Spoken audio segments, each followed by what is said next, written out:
Good afternoon. Welcome to another edition of Talk of the Towns. We have a great show for you here today. We're going to talk about the New York State budget. It actually got enacted. Hope springs eternal here in Albany.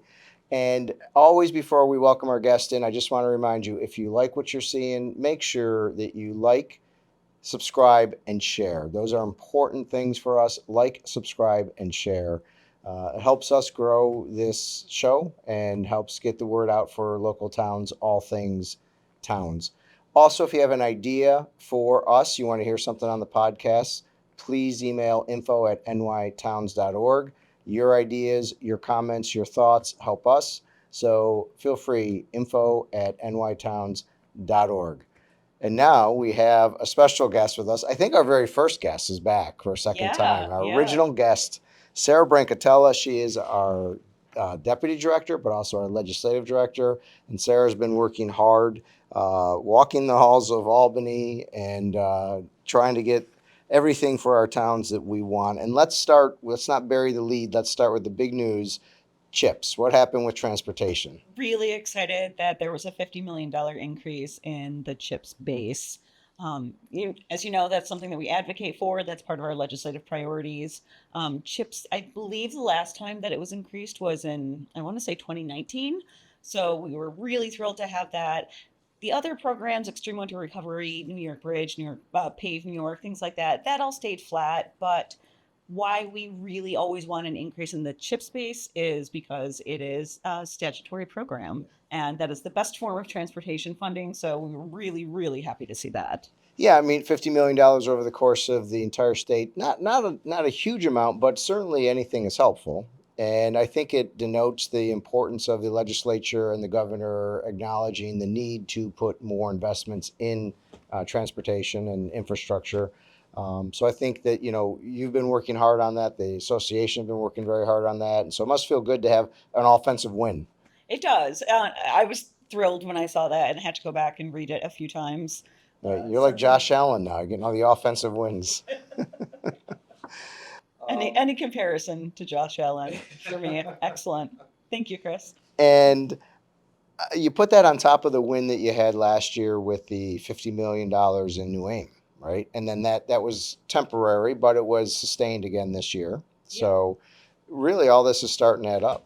Yeah, I mean, we are definitely seeing some more commitment, some more dollars put towards local government. Not nearly enough. I'm not going to, say that it's sufficient. We're always going to ask for more, but it is an encouraging trend. Lawmakers seem to be a lot more willing to engage with us and listen to us. So yeah, things are looking up, but session isn't over yet. And there's still time. Knock on wood. There goes hope springs eternal, I guess. But speaking of which, I mean, I think one program that we were not successful in getting done this session is so far SWAP, which is an important program. But I think there's been progress on SWAP, and maybe talk a little bit about that. Yeah, so SWAP is the Sewer and Water Action Program, which would be a dedicated fund for water and sewer infrastructure in New York. I think most of our members know the only funding that's available is grant-based. So the SWAP program would create a CHIPS-like program and distribute money pursuant to a formula for this critical infrastructure. Yeah, didn't make it in the budget. We pushed really hard on that, but I don't think that we're surprised by that. There's still standalone legislation, which we will continue to advocate for. And I do think that there is some progress. I think that there's a couple of different reasons for that, including PFOAs, forever chemicals becoming a bigger issue. The state of our infrastructure, of our water infrastructure in particular, it's a public health risk. So I think that we're starting to see some progress and getting our message across to the legislature that, even if we just have a small program to start, every dollar counts. Every dollar is needed, and we will use it wisely. And I think that we have a strong advocate, certainly in the Senate, with Senator Hinchy, and I know she worked hard to get it in the Senate One House, which is a critical step forward. So we have some work to do in the Assembly. I think the executive branch is pretty open to discussions on it, and so Next year, I think we'll have another big win, but I think definitely made progress. Yeah, and we're going to continue to work on it, continue to chip away. Just because session ends in June doesn't mean that our work stops. Right. Continue talking with legislators, and what is it? Sowing the seeds. Right? Sowing the For seeds. a fruitful season. Absolutely. So some of the other priorities that we had to do with affordable housing, and I know the governor had an initiative that we got behind pretty quickly on the 90-day wait for institutional investors. That got in the Yeah, that got in the budget. So if you are an institutional real estate investor, which I believe is defined as having assets over $35 million, there are a couple of exclusions. Then there is a 90-day waiting period to purchase any single or two family house in a residential area. That addresses affordable housing because there was a concern that these large entities were coming in and just buying up all of the housing stock in communities. A lot of them being used for short-term rentals or other. Yeah, it doesn't build a community. So now there's this 90-day waiting period. There's actually significant fines if it's not complied with. And there are notification requirements. But yeah, we were definitely behind that, definitely in favor of that. Happy to see it in the budget, and we'll see how that works out. Yeah, it certainly is an issue in the neighborhood. So hopefully it helps the towns and residents of the town. Now, same time, busy time around the association. Same time the state budget's coming in, the federal budget is getting done. Yeah. And so the bills are being printed now. I know you and I spent some time down in Washington just right before it all got done. I'd like to say you and I maybe had something to do with getting the Congress going there. Obviously. What else would it be? That's right. But one of the things we were concerned about was the tax exempt status for municipal bonds. That seems to be a crisis averted. Yeah, I mean, hopefully it is in the House bill. Or I should say, it's not in the House bill, which is one of our biggest concerns. There's a lot of really good information about how much it would impact municipalities if we lost the tax exempt status of municipal bonds. We have some resources available for our members under the Legislative Resource Hub on our website, nytowns.org. But yeah, I mean, we went to that really great class by GFOA, right? And this woman, I think her name was Emily Brock, I think it was Emily Brock, was explaining that if this goes away, there will be no market for municipal bonds for our smaller communities. An entity like New York City is still going to be able to find buyers, but our smaller towns, absolutely not. So we're delighted that that is still maintained. The thing that struck me about Emily's presentation is talked about the cost that it would add to the financing for the town, for the community, the municipality. And I think it was as much as 1 to 2 basis points. Yeah. Which, when you talk about a $10 million project, 1 or 2 basis points is an impact on the local government that otherwise may not have the ability to pay them. Yeah, absolutely. I mean, why would you want to pay an extra 2% on something? May not even be able to afford it. Yeah. And so, the other thing that struck me was 65% of the infrastructure in this state is, or probably in the nation actually, is done by state and local government, not by the federal government.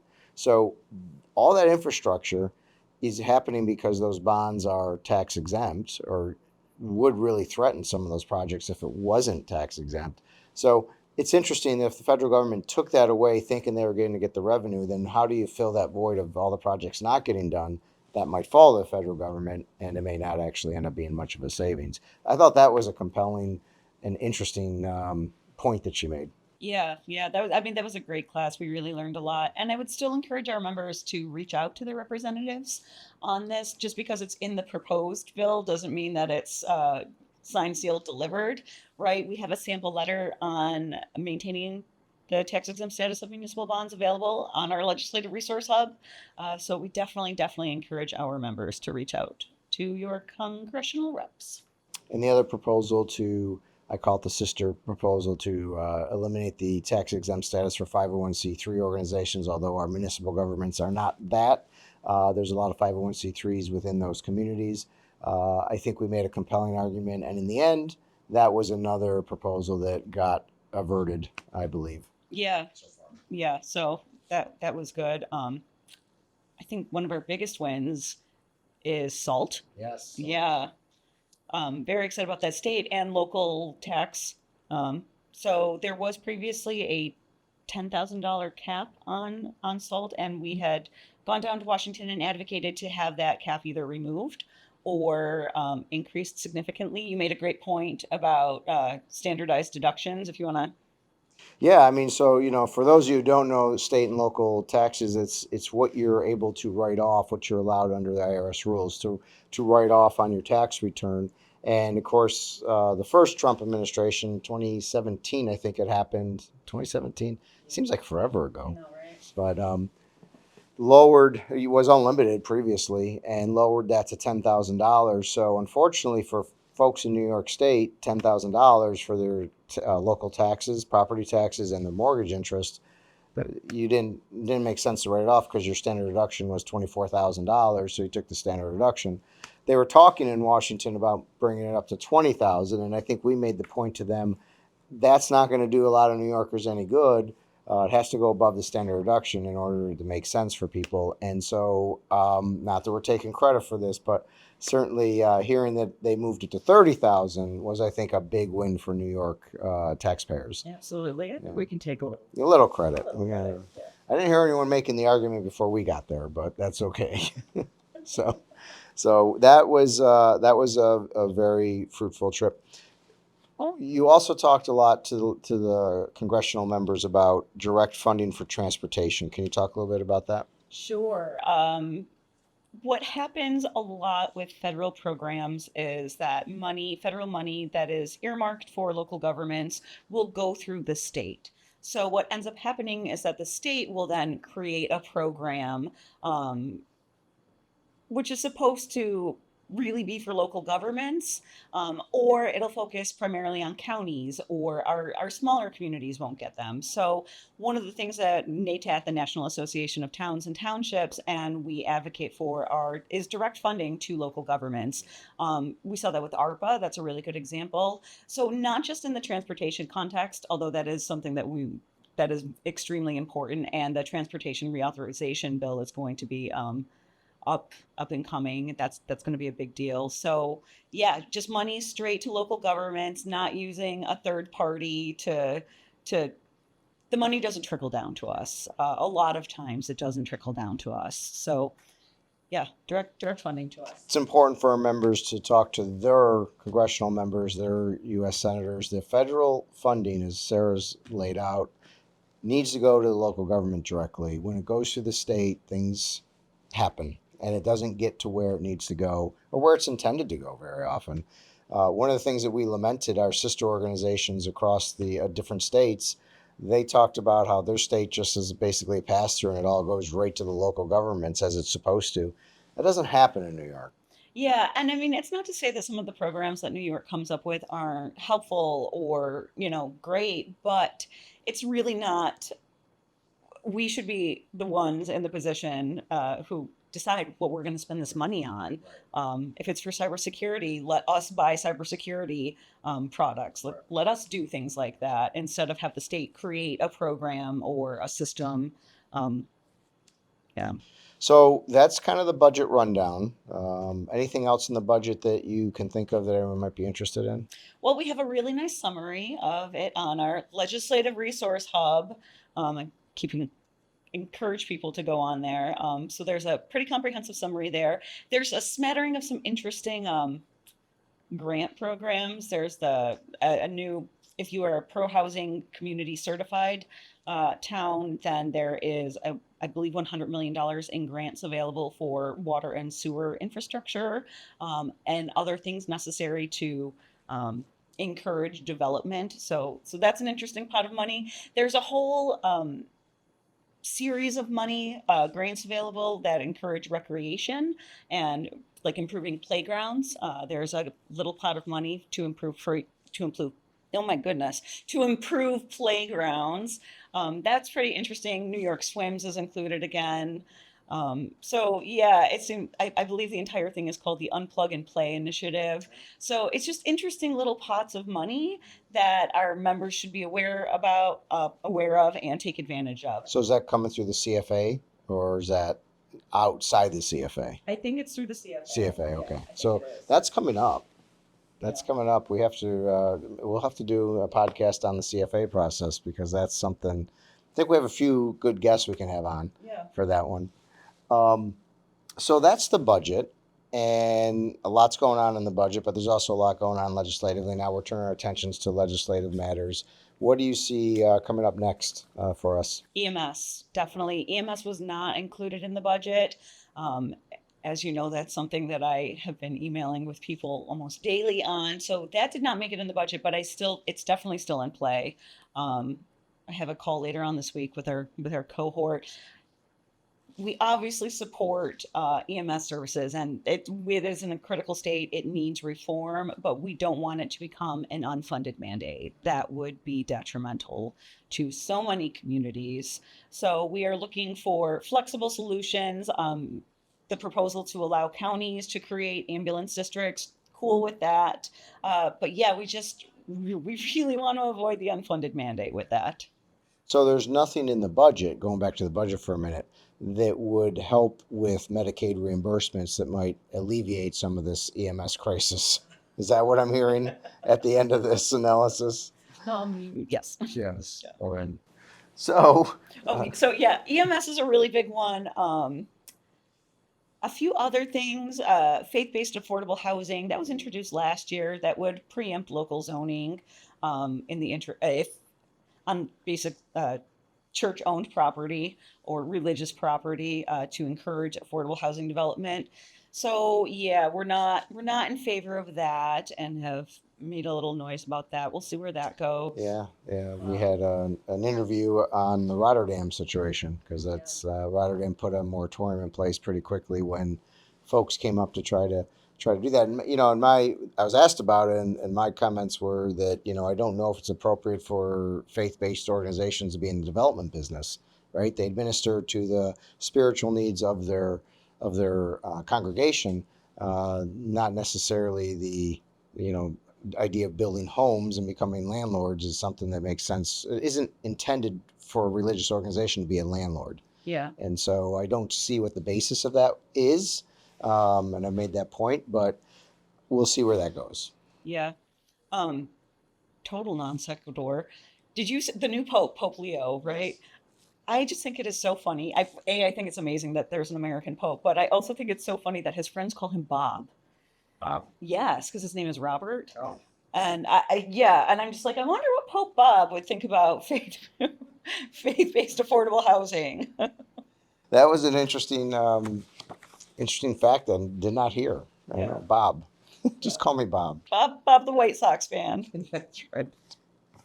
So workforce development is important. Obviously, very important to our members, very important to our resolutions agenda, our legislative agenda. Pushing a few things. One of the things I think we can talk about is increasing the cap on retirees who want to come back to town service and provide a service which is badly needed today. And maybe there's an open door for that. Yeah, nice setup. I definitely think that there's an open door for that. One of the things that was included in the budget was delaying the limitation on outside income for state legislators. And why that's important is because that is linked to the cap on retiree salaries. For those who come back into public service. So there is definitely this opportunity to say, hey, you can increase this, and it's not going to, legislators, you can increase this and it's not going to impact you right now. You don't have to worry about it. There's no, It's a good opportunity. yeah. So we're definitely pushing for that. So I think the other thing that on the workforce development that's important and we really have to focus on is civil service reform. I've often said civil service reform is over 100-year-old system that dealt with a problem that is over 100 years old. We certainly have legislated enough against the party boss spoils system. And so something that made sense in 1890, maybe even up to 1920s, doesn't make sense in the 2020s. And so the system is broke. The system is, in my estimation, not putting words in your mouth or in your mouth's, but being a supervisor 15 years and having to deal with that system, it definitely is clunky. It definitely puts us at a disadvantage for hiring. And we have a whole bunch of reform ideas and easy reform ideas on civil service that would make sense. Yeah, I mean, one of the biggest ones that I think that we're asking for is um, the provisional appointment issue, right? People get appointed to these positions and they exist in limbo land for a long time because an appropriate exam hasn't been administered yet. So, one of the things that we're asking for is after a certain period, if an exam hasn't been administered in that time period, then a provisional appointment automatically becomes a permanent appointment. Um, because one of the reasons people don't want to work, why would you want to have a job where your future is uncertain? Right. And if you've been working in a job and have been doing it well for a year or so, there's you've already shown that you can do it. There's no need to go take an exam and then land within the top three. There's a probation period. You pass the probation period. There's a standard right there. There's other standards in place. Yeah. And I think the other issue with civil service is not just the amount of how long it takes for a test to necessarily get issued, or if a test gets issued at all, but why are we testing people who have licenses already, right? New York State licenses. When you have a New York State license, the state has certified you to be competent for that job. Why are we having them test again on it after they already have a license? Yeah, that seems a common sense thing. So that's definitely something that seems to have the most interest. It seems to have garnered the most interest. Obviously, we've met with CSEA and other interested organizations, and there's some differences on how civil service can be reformed, but something like that seems to have the broadest appeal. And for our legislative agenda, you can go online, as Sarah's pointed out many times, nytowns.org, nytowns.org. You do have to sign in to get to the members only section, so make sure you have your log on and your password. If you have a problem with that, contact us. We'll get you hooked up. But nytowns.org will get you more information on our legislative agenda going forward and where Sarah's putting a lot of the updates, a lot of the resources. You should be getting your end of week legislative newsletter in your mailbox. And if they're not, they can sign up for that too, right? At NY, sign up for that at nytowns.org. Sarah does a wonderful summary of everything that happened that week. The name escapes me right now. In session. In session. In session. Get that right to your mailbox, your email, and get a nice. The thing I think I've heard most people compliment about it is how concise, quick, and easy it is to digest. So it's a real nice kind of like easy way to know what's going on and keeping up to date on everything. Yeah, nobody has time to look at a block of words probably on their phone, right? And there's a lot of useful links. We tell you when resources are available. So a lot of resources here at the association, a lot of work right across the street at the Capitol here. We've got a lot more work ahead of us. Session is scheduled to go to like end of June about. I have a feeling it's going to go later. I don't know why. Yeah, I think it's scheduled the beginning of June, but we'll see. There's definitely going to be a huge flurry of activity in these next several weeks. Absolutely. It's going to be busy. So anything else, Sarah? Simply capture. Yeah, I mean, it's hard because there's so much that where do you start? But yeah, no, I think we've covered the budget basics. Well, appreciate your time. I know you're busy, so thank you for coming down the hall Yeah. into the studio. Nick got us some new lighting, so hopefully we're looking better. Maybe, I don't know. If you like what you see, Just see, I told Nick there's not enough light to make this look good, but we're gonna keep going. So thank you for your time again. Make sure you like, share, and subscribe to the many channels. We are on YouTube. We are on Spotify. So if you're in the car and you don't want to watch us, that's probably better. Just turn your Spotify on, and of course now on Apple platform. So you can find us there as well. Next week we'll be back with another great edition of Talk of the Towns. Thank you.